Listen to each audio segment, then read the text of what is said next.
Hello guys, welcome back to the Civil Engineering YouTube channel. Please subscribe our channel for daily civil engineering videos.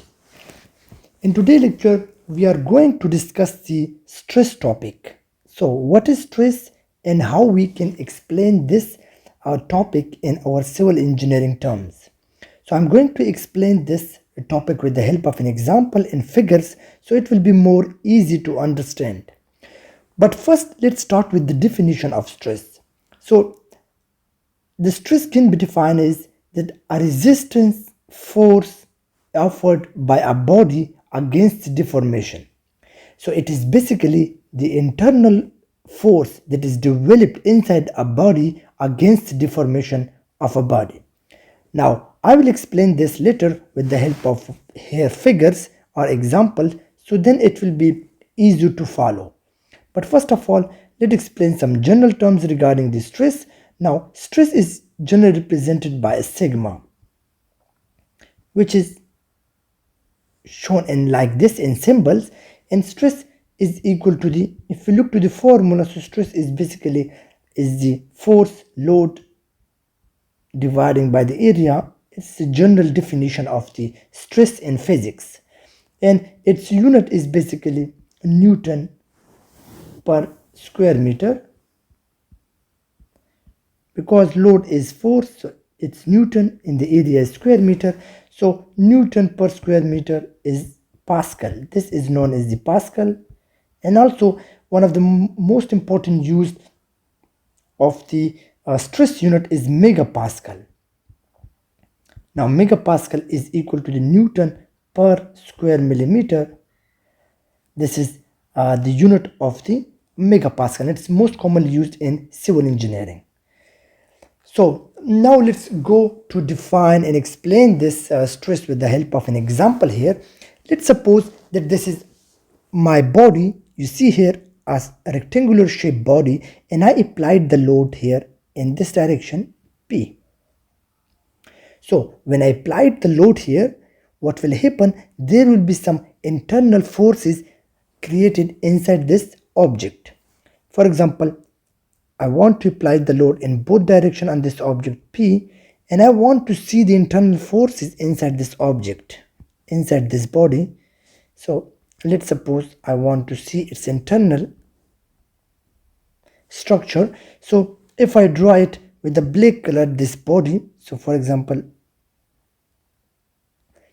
this body will look like this.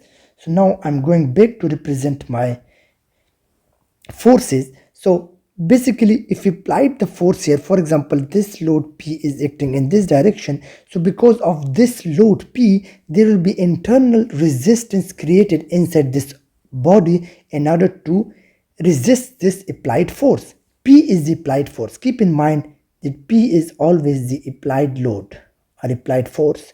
So what will happen? Some forces will be generated inside this object to resist this load. So this load will be resisted by internal forces, and this internal forces I call them R because it is resistance. So again, if I again consider this object in another direction, for example, this is my body and there is a load acting P here in another direction. So what will happen?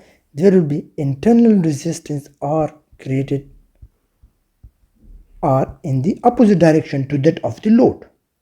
So what happens when the load is applied? There is always some internal forces that is acting in opposite direction to that of the applied force.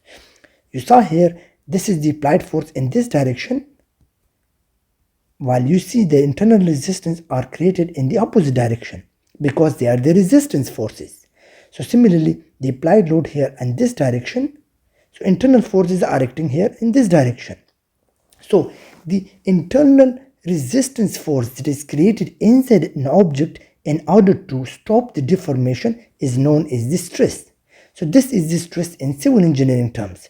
So a resistance provided are the internal resistance force offered by a body against the deformation, because the body don't want to give or don't want to deform. So there are some internal forces created inside the body, and these forces are known as the stresses basically.